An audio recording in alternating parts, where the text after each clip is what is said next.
And welcome into the Nesson Digital Studios. Courtney Cox here with Doug Kyde and Zach Cox. Happy Halloween. I feel like I just saw two ghosts. Jimmy Garoppolo gets traded and they come into the studio. We never get to see you guys during football season unless we're down at Gillette. But yes, Jimmy Garoppolo heading to San Francisco. He got traded for a 2018 second-round draft pick. Initial thoughts. Are we shocked? How are we feeling? Kind of a crazy night. Yeah, I was definitely shocked. I mean, I think that a competitor website had just tweeted out that there's no way Jimmy Garoppolo is going to be traded. And I actually didn't even think about it, really, the fact that he could be traded during the trade deadline. If someone had asked me, I would have been like, no, there's no way. Because I figured that if it was going to happen, it was going to happen during the offseason, and that no team at this point would be willing to give up that much compensation for him. But it happened. It was this massive surprise. No, the 49ers really didn't give up that much. I mean, it's just a second-round pick, and I guess I wasn't shocked by that aspect of it because all the reports of multiple first-round picks for everything always seemed like if a team was willing to give that up, the Patriots were probably going to accept that offer. But I mean, I'm surprised that they accepted this at this point, and yeah, it was definitely a big surprise. Yeah, Ian Rappaport did tweet out after the news came down that the Browns, who everybody kind of viewed as the main suitor for Jimmy Garoppolo over the summer, never were offering a first-round pick, never mind 2 first-round picks, which was the rumor that was going on for a little while. So the Patriots didn't really leave value on the table, I guess, by not trading him in the offseason. But it was like Doug said, it was a huge surprise. I was not expecting this whatsoever. I mean, we all expected the Patriots to be active at the trade deadline as they usually are, but I did not. I didn't think a player of this caliber was going to get traded. I mean, maybe you'd see someone like a Rex Burkhead or someone get traded, but I did not expect to see Jimmy Garoppolo go. And now, as I think the biggest takeaway from this is that this is Tom Brady's team for the foreseeable future. And considering he is now literally the only quarterback on the roster, and even if they bring somebody in, which probably everybody kind of expects to be Brian Hoyer, which we'll get into in a little while, they don't have a quarterback of the future. This is Tom Brady's team. So if he gets hurt or retires, they're going to be in some dire straits. Tom Brady is the quarterback of the past, the present, the future. I don't know how long he's going to play until, but seems like the Patriots think that could be a while. And everybody seems very confident with Tom Brady. Everybody always, in Tom we trust, I guess is the big saying around here. But we were all talking before we went on about where we were when we found out the news. I was working the Celtics game. You were watching Stranger Things. I was. You're a dad. I was sitting on my couch. But it was no big story there. But at the Celtics game, I mean, everybody kind of freaked out. All the attention went away from the Celtics play on the court and went to people's Twitter and Google. I mean, people were freaking out. And even though everybody does trust Tom, they want to have a quarterback, a backup quarterback that they can also trust. So I want to ask, is this the riskiest thing that Bill Belichick has ever done in his career? I think it is. It's not because of Tom Brady. I think that Tom Brady will be fine for the foreseeable future. I mean, he's having one of his best seasons this year, just coming off one of his best seasons. He's only really gotten better since 2013. So I don't think that aspect of banking on Brady to stay the way he is for the next few years is that risky. But even in an ideal situation, say that Tom Brady wins a Super Bowl in the next 2 or 3 years, say he wins 2, at some point he is going to retire. Jimmy Garoppolo will be in the NFL longer than Tom Brady. And if after Tom Brady retires and after he's done playing, the Patriots drop off a little bit, Jimmy Garoppolo is still going to be playing. And if he's still playing at a high level, then some Patriots fans are going to be thinking, why did we get rid of this guy if he was this good? Couldn't there have been some way to keep both of them together? Couldn't the Patriots have franchised him? So I think that looking at that long scope of things, maybe 5-10 years down the road when Tom Brady is no longer playing and Jimmy Garoppolo is, I think that, some people might be cursing Bill Belichick at that point if the Patriots haven't brought in a better, younger heir to the throne for Tom Brady. Especially because it seems like, according to all the reports we're hearing, Patriots didn't sour on Jimmy Garoppolo. They didn't say, I don't know, this guy probably isn't the future. We'll let him go and get what we can get from him now. According to all the reports, they still feel very highly about Jimmy Garoppolo. They still do think he's going to be a very good NFL quarterback. This was all about free agency and contracts and the fact that they didn't think they were going to re-sign him. They would have had to franchise him, pay close to $40-50 million for their 2 quarterbacks. All that just really wasn't all that feasible to them. But they still think he can be a very good quarterback, and he could be a quarterback that they have to watch play at a high level for another 10 years, maybe when Tom Brady is actually out of the league. So it's tough to it's a tough situation, especially given the fact that they traded away Jacoby Brissett just a month or two ago. Right. The fact that two players who kind of maybe were viewed as Tom Brady's successor down the line, now both will not succeed Tom Brady, and the Patriots' next quarterback is currently not on the roster. I mean, the person who's going to take over for Tom Brady is probably still in college at this point right now. Yeah. So it's a tough I don't know, it's a tough thing to wrap your head around, the fact that the guy who's going to be replacing the quarterback that's been here for so long isn't even here yet, and you know how unpredictable college quarterbacks can be. So it's tough. They're really going all in right now with Tom Brady. It's funny to think that back in 2011 we were talking about Ryan Mallett being the next Patriots starting quarterback, and for all we know, he could be out of the league by the time Tom Brady's done, or he could be out of the league by the time Tom Brady's successor is actually drafted and brought onto this team. So it's been a long time coming where we're saying this is the heir to the throne, and it just never really happens Yeah, that and way. even along those same lines, look at all the quarterbacks the Patriots have drafted since Tom Brady. Yeah. Has any of them panned? I mean, I know people still think that Jimmy Garoppolo is going to be a good quarterback. Other than that, nobody has become a quality NFL quarterback. I mean, Matt Castle was okay for 2 or 3 years. Other than that, it's been basically they leave New England and they kind of disappear or become a backup for a while. So they really haven't had the best track record of drafting quarterbacks since Tom Brady, and even that was kind of a stroke of luck getting him so far down in the draft. So they're going to have to now identify the next guy, and I mean, I don't think he'll take over for another couple of years now, but still, they're going to have to find that guy. Well, I think it's interesting. I mean, for me, I pictured what is Jimmy kind of thinking. He's pumped. I'm sure he's well, very because pumped. initially I said, you've spent so much time here in Boston, yes, I get it. It's all about money. It's all about dollar signs. But you've created a life here in New England, and you've been on this team. You've won championships. You've got rings to show. I mean, it's awesome. And now you're going to San Francisco. But then I saw the cap in San Francisco. It's like $100 million. So he's going to be making a lot of money, and I think even more than that, he's going to have a chance to play. Right. I mean, he already has 2 Super Bowl rings as a backup. He's been here for almost 4 years as a backup. He's a competitive guy, and he thinks, and most people think, that he can be a quality starting NFL quarterback. There's only so long that you can sit even behind somebody as talented as Tom Brady before you just say, get me out of here, I want to play, I want to prove that I can be the quarterback that everybody thinks I can be. I mean, he was going to make money regardless, even if he stayed here till the end of the season and then either was franchised by the Patriots or signed elsewhere. I think he's got to be so fired up to be able to go to a team that's, I mean, obviously the 49ers stink right now, they're 0-8, but I really like Kyle Shanahan as a coach. I think Jimmy Garoppolo is really going to fit that system well. They've got a talented young team. This is a team that you could see kind of maybe be on the rise over the next couple of years if Jimmy Garoppolo is what everybody expects him to be. And he's got to be pretty pumped that he didn't wind up going to the Browns. That's probably why he's got to be the most excited. Yeah, but like you think it's not Cleveland. When do you think he found out?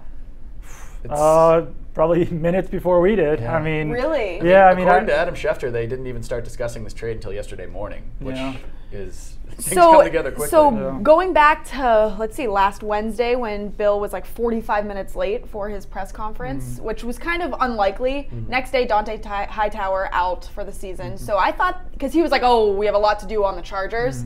So then that happened. So I was like, I think there was probably like meetings going on about that. But then this happened. So I'm like, conspiracy theory, are they talking about it a week ahead of time? I mean, they might have been talking about it within the building, but I don't think it really came together, it sounds like, until yesterday. And I don't think they're going to start feeding Garoppolo saying, oh, you might be traded, because that would just take his head out of the game, take his head out of practice, get his hopes up to eventually bring them right back down. So, no, I doubt that he found out until yesterday evening, like many of us did. And then got on the first flight out west. Yep. So a guy that we've already brought up, Brian Hoyer, a lot of people saying, this is the person. I read that initially he was part of the trade, then he wasn't. Now he was released from San Francisco. Everyone thinks he will be headed to the Pats.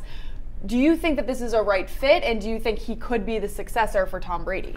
I think it is the right fit, and the reason why he wasn't attached to the trade is that if he had been attached to the trade, then the Patriots would have affected their compensatory draft selection formula. So by cutting him, now he can just sign a minimum contract with the Patriots. It won't tie into that comp pick formula.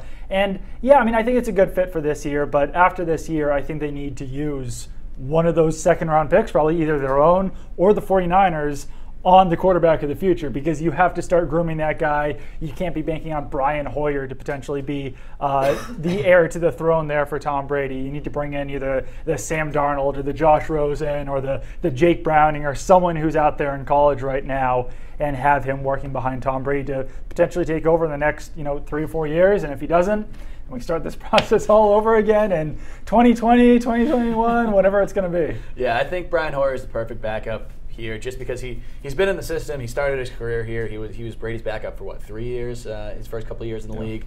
Has proven that he really can't be a starter in the NFL. Because I mean, if you can't hold a starting job for the 49ers, who are terrible, then you're really not going to be able to expect to get a job anywhere else. So I think it's a good fit for him. I think it's a good fit for the Patriots. But yeah, like you said, this is a very short-term thing.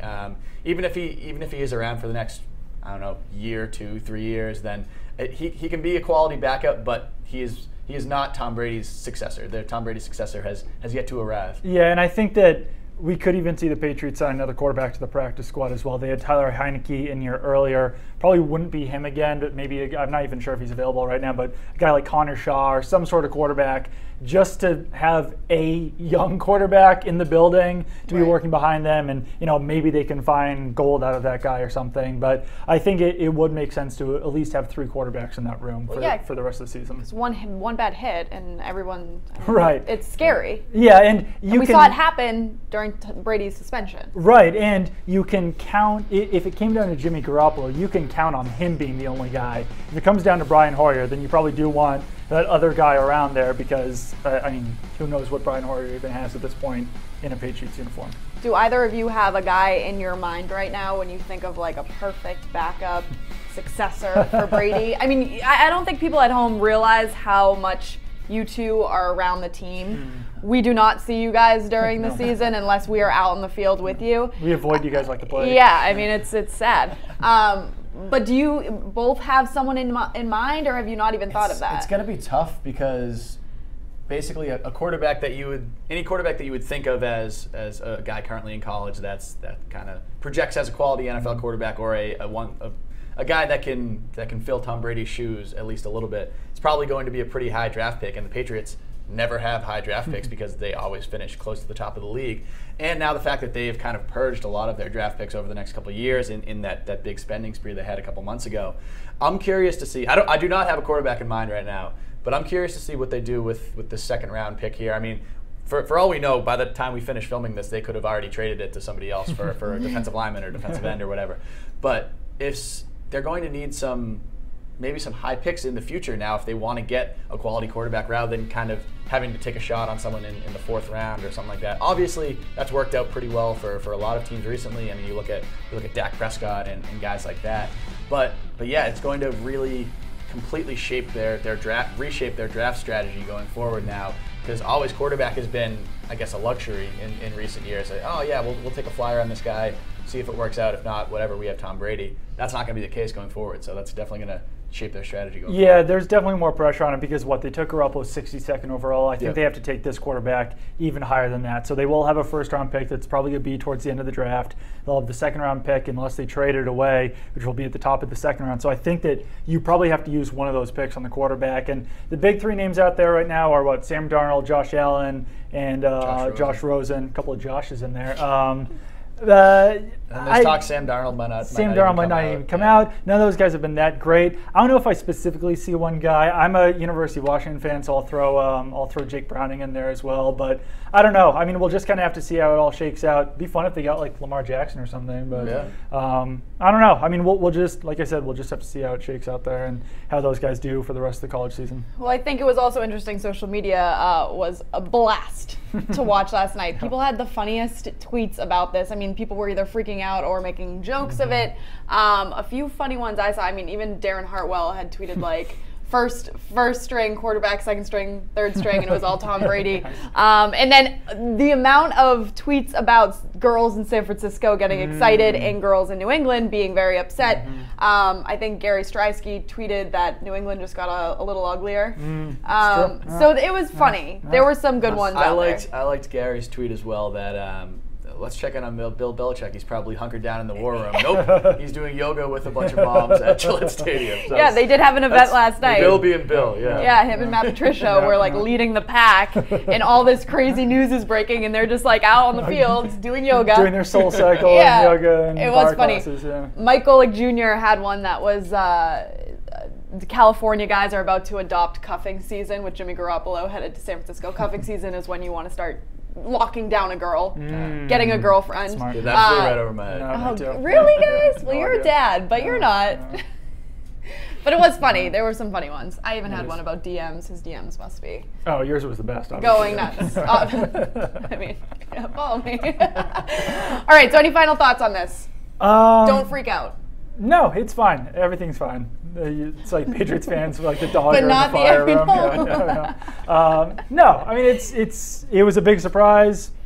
They've got a They plan. maybe could have got a little bit more for him, but I don't know. I don't mind it. I like it. I like sticking with Brady, and Patriots fans don't have to worry about seeing Tom Brady in another team's uniform to end his career now, because it's almost definitely he's going to retire as a Patriot. So that's fun, right? That's really Yep. fun. Yeah. You got a couple more years of Tom Brady, and now I'm curious how the next, what time is it? 10:30. How the next 5.5 hours or so are going to play out, because it's a long ways to go before the trade deadline. The Patriots could very easily make another move. Probably not a move as earth-shattering as this one, but who knows? Maybe Malcolm Butler is traded before the end of the day. Maybe something else big comes down. So it's going to be a very hectic day. So I'm pretty excited for it. Well, I'm always happy to see you guys in here. thank you. Because it's very sad when Glad we to don't be see here. you for months. Follow along with them on Twitter, because they will be the guys breaking the news. At Zach Cox Nesson, at Doug Kide, or myself at Cox Courtney. Keep it locked in right here at Nesson.com if there's any other crazy things. We might come back live. But a big day here in New England, here in the NFL. So keep it locked in right here.